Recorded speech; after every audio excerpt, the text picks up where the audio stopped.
The whole prison is on lockdown. The alarms are screaming, this high, piercing wail that digs into your bones and just stays there. You can hear inmates hammering on their cell doors, a thunderous, chaotic beat echoing through the concrete veins of the place. Down on the yard, some decorated American officer, a guy they brought in to show us how a real prison is run, is being restrained by 3 of our own guys. His face is a mask of purple fury, spit flying from his lips.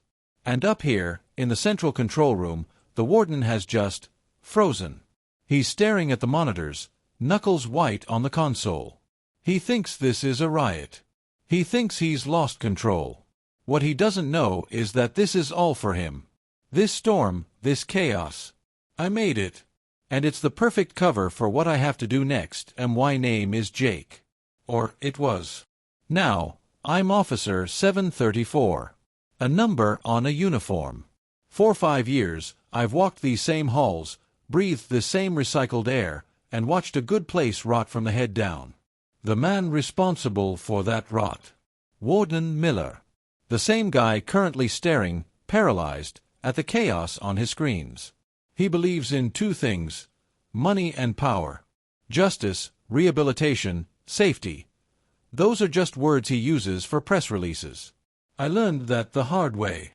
Everything happening right now, the lockdown, the enraged guest officer, the fear gripping this institution, is the end of a year-long plan. A year of watching, waiting, and setting all the pieces on the board. The warden thinks he's the king of this castle. He's about to find out he's just a pawn in my game. Before we get into the secret I've been carrying, the one that put me on this path, do me a favor and subscribe to the channel, hit that like button, and drop a comment guessing the final twist. You might think you know how this story ends, but trust me, you don't. Now, where were we? Right. The day it all started. The day Warden Miller showed me exactly who he really was. It wasn't just one thing that broke me. It was 1,000 little cuts. It was watching Miller slash the education programs just to fund his new, polished oak office. It was seeing him cut corners on medical supplies, leaving inmates with festering infections because antibiotics were suddenly a budgetary concern. He didn't run this place like a correctional facility, he ran it like his personal kingdom, a business where inmates were cattle and we, the officers, were his private security. We were enforcing his will, not the law. The other COs saw it, too. We'd grumble about it in the break room, but we had families, mortgages. A warden holds your career in the palm of his hand. You don't cross him unless you're ready to lose it all. I wasn't. Not until Marcus. Marcus was an old-timer, in for a robbery he'd committed in his 20s. By the time I met him, he was in his late 50s, a quiet guy who ran the prison library. He was the closest thing to a calming presence this place had. He'd recommend books, help the younger, angrier guys learn to read, and never caused a single problem. He had a daughter on the outside he wrote to every single week, his letters filled with hope about parole. A model inmate. His only problem was a bad heart, a condition that required specific, and expensive medication. 4 months, his prescription was filled, no problem. Then Miller's new budget cuts hit. All of a sudden, the infirmary was out of stock. Ellen, the head nurse, a good woman, told me she'd put in the order 3 times. Each time, the warden's office denied it. Non-essential, the paperwork said. Marcus started getting weaker. He'd get winded just shelving books. I saw him in the yard one day, leaning against the wall, his face pale and slick with sweat. I asked how he was holding up. He just shook his head. They're trying to save a few bucks, Officer 734, he whispered. I just hope my parole comes through before they save me to death. I went straight to Miller. I broke every chain of command to do it. I stood in that ridiculously lavish office, the smell of leather and wood polish choking me, and I laid it out for him. Marcus was deteriorating. It was a matter of a few $100s a month. A preventable death was waiting to happen. Miller leaned back in his throne of a chair, this smug, patient little smile on his face. He steepled his fingers. "Officer," he stuttered, his voice smooth as poison, "I appreciate your passion. But you have to see the bigger picture. We have a strict budget. If I make an exception for one inmate, where does it end? Every man in here has a sob story. It's not our job to be their saviors. It's our job to be their keepers. With all due respect, sir, I said through clenched teeth, it's our job to keep them alive. His smile evaporated. Your job, officer, is to do as you're told. You are dangerously close to insubordination. The budget is what it is. Now, get out of my office. 2 weeks later, Marcus had a massive coronary in the library. He fell among the books he loved. He was gone before the emergency team got there. I was the one who had to pack up his personal things. In his locker, I found a stack of letters from his daughter. The last one was postmarked the day before he died. It was a photo of her in a graduation cap and gown from nursing school. On the back, she'd written, "We'll be taking care of each other soon, Dad. Just hold on a little longer." Holding that picture, something inside me didn't just break, it turned to steel. Miller hadn't just let a man die. He murdered him with a spreadsheet and a pen, and he did it without a flicker of remorse. That was it. I knew I couldn't just quit or transfer. That would be letting him win. I was going to burn his whole world down. Not with fire, but with the truth. I was going to take the two things he cared about, his power and his money, and I was going to do it from the inside, using the very system he corrupted against him. My plan had to be subtle. Invisible. 4 months, I was the perfect officer. I took overtime. Never complained. I became part of the furniture. And all the while, I was watching. I learned Miller's routines. When he arrived, when he left, who he met with. I knew he was dirty, but I needed proof. I figured he was using the prison supply contracts for kickbacks, funneling state money into his own pockets. The shoddy food, the failing equipment, the missing medical supplies, it wasn't just cost-cutting, it was a deliberate choice. He was replacing quality suppliers with cheap shell companies that kicked a percentage back to him. Proving it, though, that was the hard part. The real contracts, the transaction logs, it would all be on his office computer. A computer that was password-protected, encrypted, and in the most secure part of the prison. Getting to it was impossible. I needed a crisis. A distraction so big, so overwhelming, that every guard would be focused elsewhere. I needed a full-blown lockdown. And that's where Lieutenant Thompson came in. Lieutenant Thompson was the American officer from the title. He wasn't a CO. He was a celebrity in the corrections world, from some supermax federal prison famous for its no-nonsense approach. Thompson had a book, he did seminars, and he was touring state prisons to consult on de-escalation and control. Miller, always eager to rub elbows with powerful people, invited him here as a guest of honor. He was Miller's prize. I read Thompson's file. I watched his seminars online. He was ex-military, rigid, and had a very short fuse for what he called inmate games. He saw any disrespect as a direct challenge to his authority and believed in meeting that challenge with overwhelming force. He was a hammer, and every problem looked like a nail. He was perfect. Next, I needed the right inmates to provoke him. I couldn't just use any hothead. It had to be calculated. I picked 2 brothers from C Block, the Reyes brothers. Not violent guys, but they were masters at getting under an officer's skin with words alone. They could find that one insecurity and twist the knife. More importantly, they hated Miller as much as I did. A few years back, he'd thrown their visiting mother out and banned her for life for trying to bring them a homemade meal. They held that grudge deep. I approached them through a trusted channel, an older inmate named Pops who owed me one. I didn't tell him the whole plan, just what the Reyes brothers needed to do. The message was simple: the visiting officer, Thompson. He's the warden's special guest. Humiliate him in the yard. Make a scene. Make it loud. I knew they would relish the chance to embarrass Miller by proxy. To them, Thompson was just an extension of the warden. The final piece was timing. I knew Thompson would be touring the yard at 2 p.m. on a Friday. I also knew that on Fridays, Miller's personal secretary, the only other person with admin access to his computer, left at noon for the weekend. This was crucial. After noon, Miller was the only one who could log into that machine with full privileges. The stage was set. I just needed Thompson to do what he did best, overreact. Friday came. The air in the prison felt thick, humming with a nervous energy that only I understood. At 1:50 p.m., I saw them through the observation window, Warden Miller, puffed up like a peacock, leading a stern-faced Lieutenant Thompson into the yard. Showtime!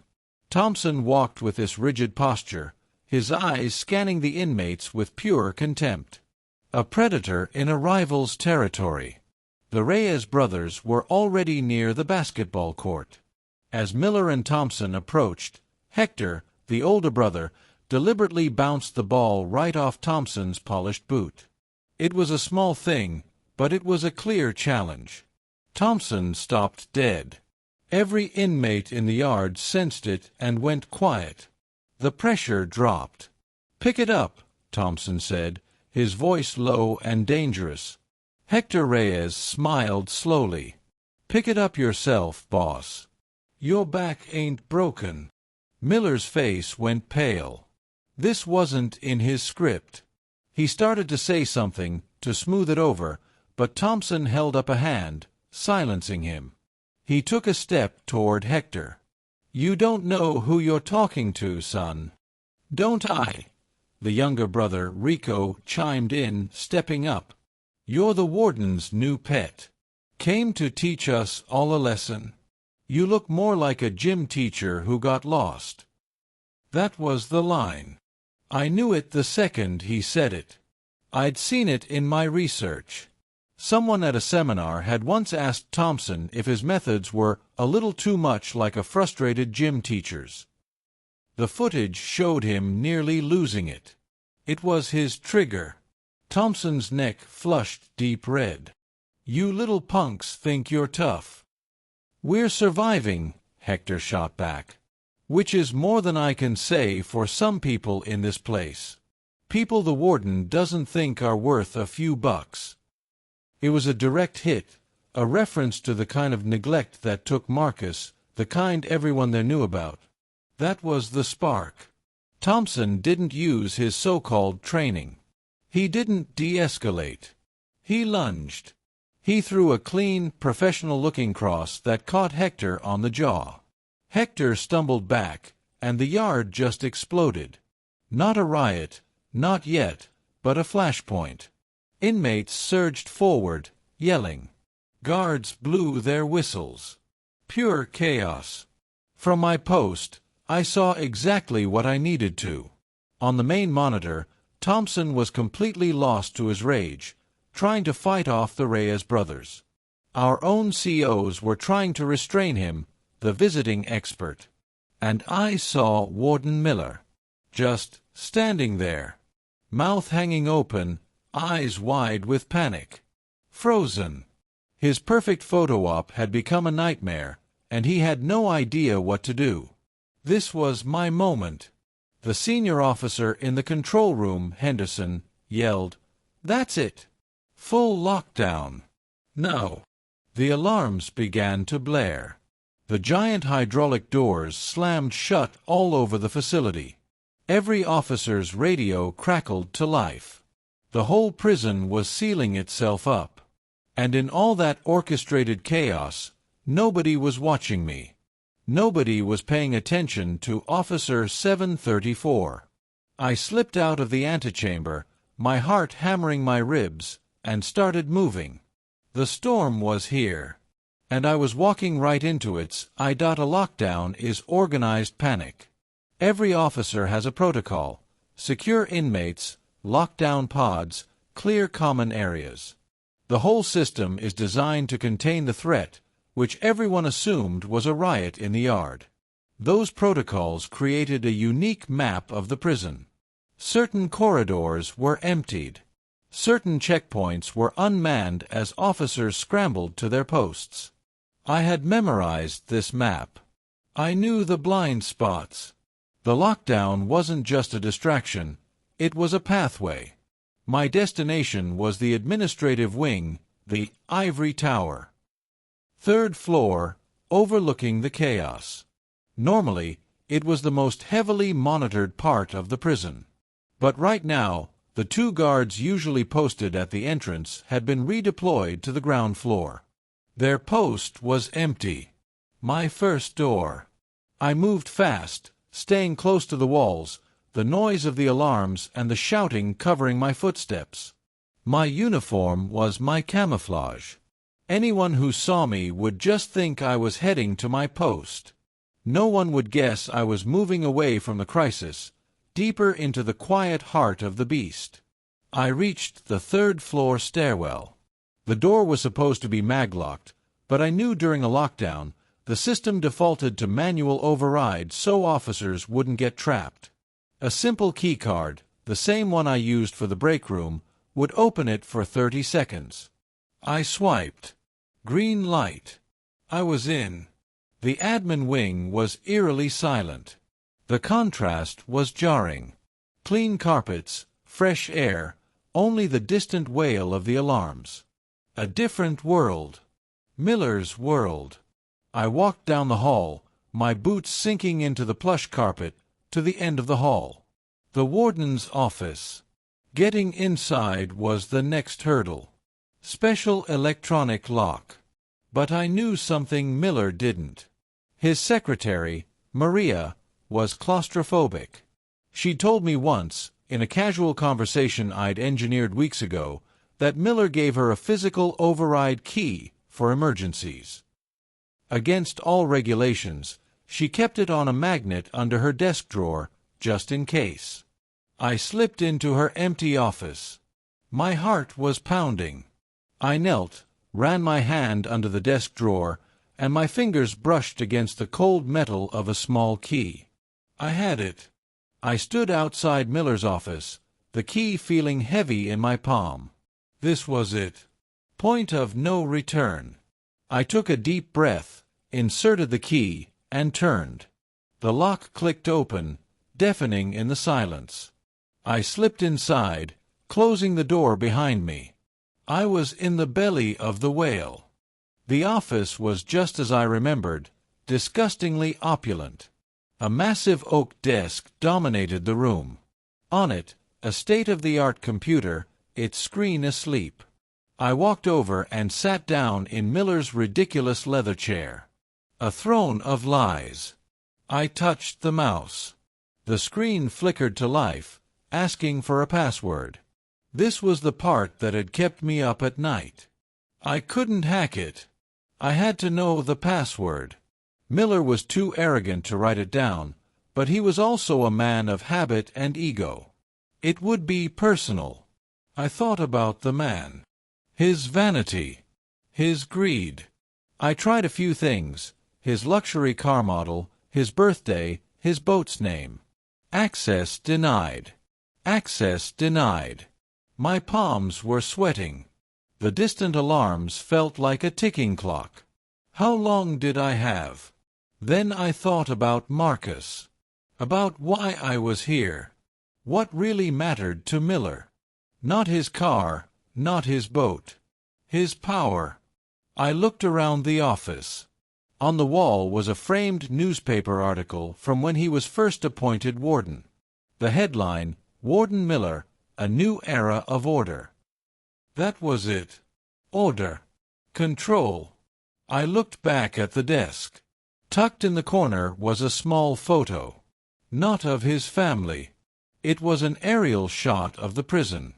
His kingdom. His domain. What did he call this place? I remembered hearing him on a phone call. He wasn't just warden of a state prison. He was warden of Westgate Correctional. But that wasn't enough for his ego. He'd want to add his own mark. His nameplate didn't just say, Warden Miller. It said, W.J. Miller, Warden. William Joseph Miller. My fingers flew across the keyboard. a combination of his identity and his domain. My hands shook as I typed. WJM Westgate King. I hit enter. The screen flashed. Access granted. I let out a breath I didn't realize I'd been holding. A wave of adrenaline and relief washed over me. I was in. I didn't have much time. I went straight to the financial folders, looking for procurement. It was all there, just as I'd suspected. A folder labeled Logistics. Inside were 2 sets of contracts. One with the legitimate suppliers. Another, hidden in a subfolder called Contingencies, with the shell companies. Inflated prices, kickbacks, the works. I found the transaction logs, showing transfers to an offshore holding company. A clear, undeniable trail of corruption. This was what I came for. This would ruin him. I plugged in a small, encrypted USB drive from my boot heel and started copying everything. But as the files transferred, my curiosity got the better of me. There was another folder on his desktop that seemed out of place. It was just labeled Insurance. It felt different. I clicked on it. Password protected again. A security question popped up. What is my greatest leverage? Leverage. That was a Miller word. He didn't have friends. He had leverage. He didn't have allies. He had assets. What was his greatest leverage? Not the money. The money was just a tool. The leverage was what kept anyone from looking too closely. It was what kept him in power. I thought about the powerful people he met with. State senators. Judges. I remembered that smug look on his face when an oversight committee gave the prison a glowing review, despite the obvious problems. He hadn't earned that review. He'd secured it. I typed the answer, blackmail. The folder opened. And what I saw made my blood run cold. This wasn't just about kickbacks anymore. It was so much bigger. The folder was full of audio files. Short, clipped recordings. Photos. Scanned documents. It was a treasure trove of filth on some of the most powerful people in the state. A recording of a state senator discussing a bribe. A photo of a judge in a compromising position.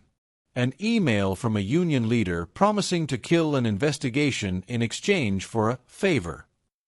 Miller wasn't just a corrupt warden. He was a puppeteer, using the prison as his base of operations to gather dirt and pull the strings of the state's entire justice system. He wasn't just rotting this prison. He was poisoning the whole tree. Marcus's death wasn't just a budgetary casualty. It was a symptom of a cancer that ran all the way to the top. My mission had just changed. This wasn't just about revenge for one good man. This was about disinfecting the entire system. The progress bar dinged. Complete. I copied the insurance folder, too. My heart was a drum solo in the silent office. I had everything. I ejected the USB and pocketed it. Now for the climax. Not a physical fight. He could survive that, spin it. No, my attack would be silent, digital, and absolute. I opened his email. I had one more piece to place. I had an email address, given to me by a friend of a friend. An investigative journalist at the state's biggest newspaper, a guy known for being relentless and protecting his sources. Apparently, he'd been trying to build a case against Miller for years, but could never get concrete proof from the inside. I composed a new email. The subject was simple, the Westgate Files. I only wrote one sentence. Everything you've been looking for. Check the attachments. I attached everything from the USB. The contracts, the logs, the audio files, the photos. I took one last look around the monuments to this man's ego. I hit send. The email vanished into the ether. No sound, no confirmation. But I knew I had just detonated a bomb that would level his entire world. I stood up, wiped down everything I had touched with a microfiber cloth from my pocket. Desk, keyboard, doorknob. I put the chair back exactly as it was. I slipped out, locked the door with the key, and returned it to its hiding spot. As I walked back into the chaos of the lockdown, a strange sense of calm settled over me. The alarms were still blaring. The inmates were still shouting. But for me, the storm was over. I had planted the seed of Miller's destruction in the heart of his kingdom, using his own tools. Now, all I had to do was wait. I slipped right back into the flow, joining a team securing D-Block. No one even noticed I was gone. I was just another CO doing his job, face grim, movements efficient. The lockdown lasted another 3 hours. Lieutenant Thompson was eventually sedated and escorted off the premises, his consulting tour ending in total disgrace. The Reyes brothers got solitary, but they went with smiles on their faces. They'd played their part. The next day, the prison was quiet, but it was a tense, holding its breath kind of quiet. Miller was walking the halls, trying to look like he was in control, but he looked wrecked. Dark circles under his eyes. He must have seen the sent email. He had to know what was coming, but he was trapped. He couldn't report that his secret blackmail files were stolen without admitting they existed. He could delete them, but he had no way of knowing how many copies were out there. A king who'd just realized his castle was made of glass. The bomb went off 2 days later. Sunday morning. The front page of the state newspaper was one massive headline: "The Prison Kingpin, Warden Miller's Empire of Corruption and Blackmail." The story was explosive. It had everything: the kickback schemes, the shell companies, the specific details of the cut medical funding. And then, the second act, the blackmail. The article didn't name the judge or senator, but it described the files in damning detail. It painted a picture of a man who used a public institution as his personal weapon, citing irrefutable digital evidence provided by a source inside the facility. The fallout was immediate. By noon on Monday, the FBI was here. They didn't come to talk. They came with warrants. I watched from a catwalk as they escorted a pale, trembling Warden Miller out of his office in handcuffs. He looked so small and pathetic without his suit. As they walked him past the cell blocks, the inmates started a slow, rhythmic clap. It grew louder and louder, a wave of scorn that followed him all the way out the front gate. He just stared at the ground, a broken man. In the weeks that followed, a special investigative team turned the prison inside out. The state officials in Miller's Web resigned in disgrace. A new warden was brought in, and the first thing he did was fully fund the infirmary and restore the education programs. The culture began to change. It wasn't perfect, but the rot had been cut out. No one ever found out it was me. They interviewed every officer. I just said I was securing D-Block, and my fellow officers backed me up. I was just another face in the crowd. The source inside the facility became a ghost, a legend whispered about in the break room. And that was my final twist. My ultimate revenge. I didn't get caught. I didn't become a martyr.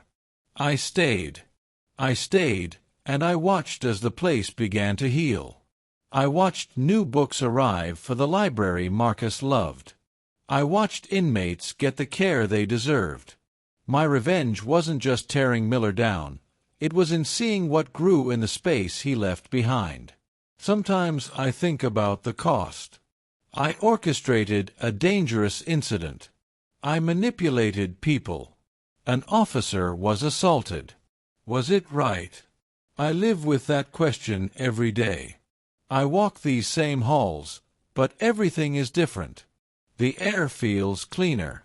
There's a flicker of hope where there used to be only despair. I sacrificed a piece of my own soul to balance the scales for a man who died over a few $100s. Maybe, in a corrupt system, real justice can only be found in the shadows. Maybe I had to become part of the darkness to let the light back in. And that's a truth I'll carry with me long after I hand in this uniform. If this story left you speechless, smash that like button. Tell me in the comments, was justice served, or did I go too far?